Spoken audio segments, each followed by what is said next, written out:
ये भागवत कथा क्या है?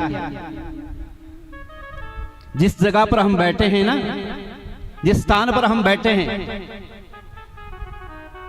कहीं बेकार में तो नहीं बैठे हैं, कहीं अपना समय बर्बाद तो नहीं कर रहे हैं।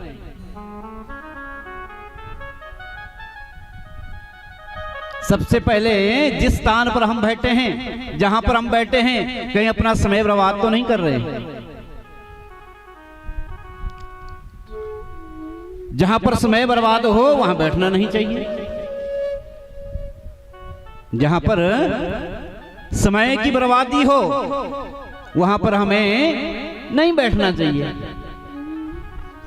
अब देखते हैं यहां पर हमारा समय बर्बाद हो रहा है या समय का सदुपयोग हो रहा है।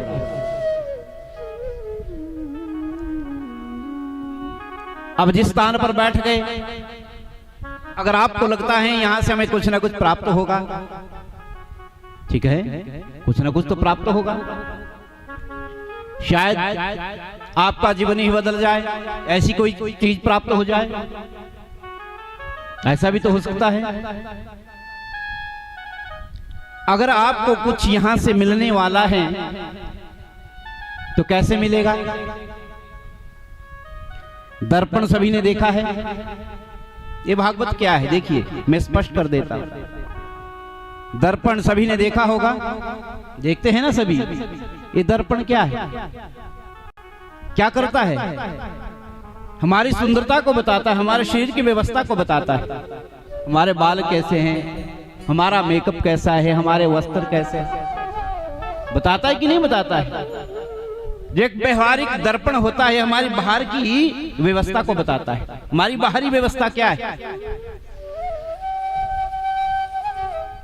हमारे शरीर की व्यवस्था क्या है? एक व्यवहारिक जो हमारा दर्पण होता है हमारे शरीर की व्यवस्था को बताएगा, और जो भागवती रूपी दर्पण है ये हमारी अंदर की व्यवस्था को बताएगा। ये क्या है? इसको भागवत कहा गया, जो हमारी अंदर की व्यवस्था को बता दे, हमारे अंदर की स्थिति को बता दे, हमारा कल्याण कर दे, हमारी मुक्ति कर दे, हमें धर्म अर्थ मोक्ष काम चारों पुरुषार्थ दे दे, वो भागवत है। बस शर्त एक है, बोले क्या शर्त लगाई? बोले क्या शर्त है? सर्वप्रथम आपको विश्वास करना पड़ेगा भैया। क्या करना पड़ेगा?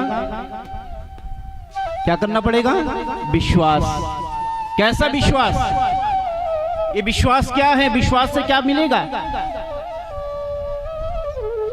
विश्वास कर ले मान लो तो विश्वास से मिलेगा क्या? कोई बताएगा? अच्छा पहले मुझे बताओ, पहले आज से 8-9 साल पहले यहां पर किसने कथा सुनी थी मेरी? किसने? तो घर को चले जाओ जिसने सुनी है।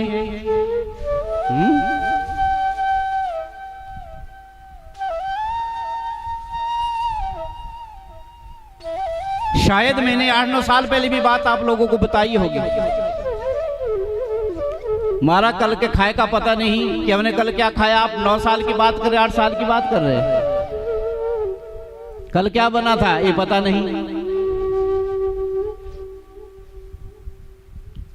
अब विश्वास के 4 फल है महाराज। क्या है? विश्वास के 4 फल। कौन कौन से? आपको विश्वास करने के लिए इसलिए कहा, शर्त रखी कि पहले आपको विश्वास करना पड़ेगा। अब विश्वास से क्या होगा? विश्वास का पहला फल प्रकट होगा, उसको कहते हैं श्रद्धा। उसको क्या कहेंगे? जिस किसी के ऊपर आपने विश्वास कर लिया वहां से श्रद्धा उत्पन्न होती है। श्रद्धा नाम की देवी प्रकट होती है। वो अनायास प्राप्त हो जाएगी। एक बार विश्वास करना पड़ेगा तो श्रद्धा स्वयं अपने आप जागृत हो जाएगी।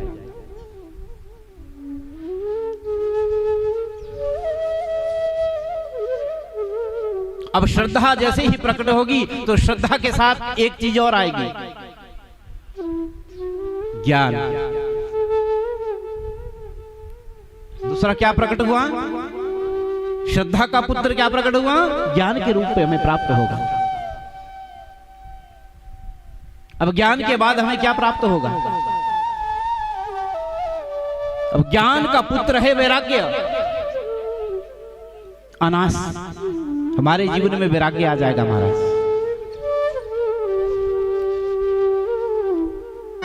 और वैराग्य की पुत्री है मुक्ति। अब मनुष्य कैसे बनेंगे? कोई बताएगा? ये मनुष्य कौन होते होंगे?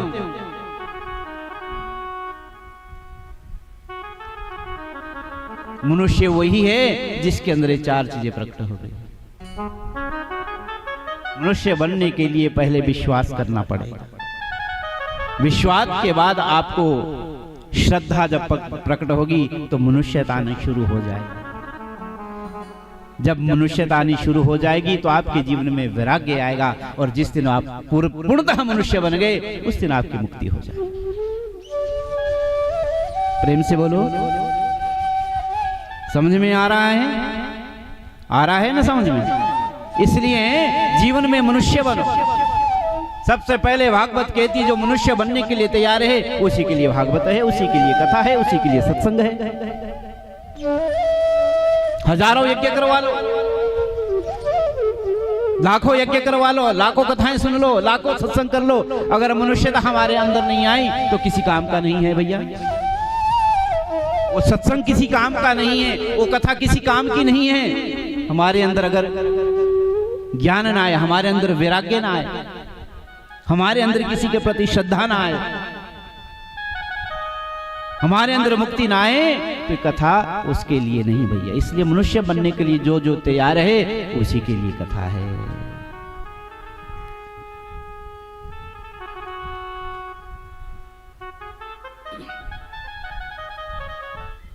अब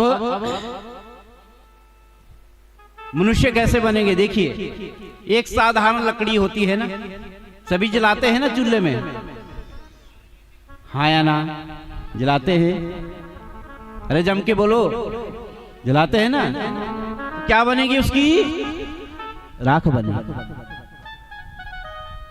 एक साधारण लकड़ी को आपने चूल्हे में जलाया, उस लकड़ी की राख बनी। अगर वही साधारण लकड़ी आपने यज्ञ में डाल दी तो क्या बनेगी? जिस लकड़ी को आपने चूल्हे में जलाया उस लकड़ी की राख बनी। अगर वही साधारण लकड़ी किसी यज्ञ में चली जाएगी तो उस समिधान क्या बनेगी? लकड़ी से समिधा हो जाएगी, लकड़ी नहीं रहेगी। और वही समिधा यज्ञ में जब जलेगी उसकी राख नहीं, उसकी विभूति बनेगी, किसी के माथे का श्रृंगार बनेगी। साधु संतों के क्या है? हम आप सभी अभी तो साधारण है, बस उसी साधारण लकड़ी की तरह हमने भी परिणित होना है। किसमें? समिधा के रूप में और विभूति के रूप में, ताकि हम किसी के काम आए, ताकि हम किसी का भला कर सके, ताकि हम किसी के कष्टों को दूर करने में उसका प्रयास करें, प्रयत्न करें। यही मानवता है।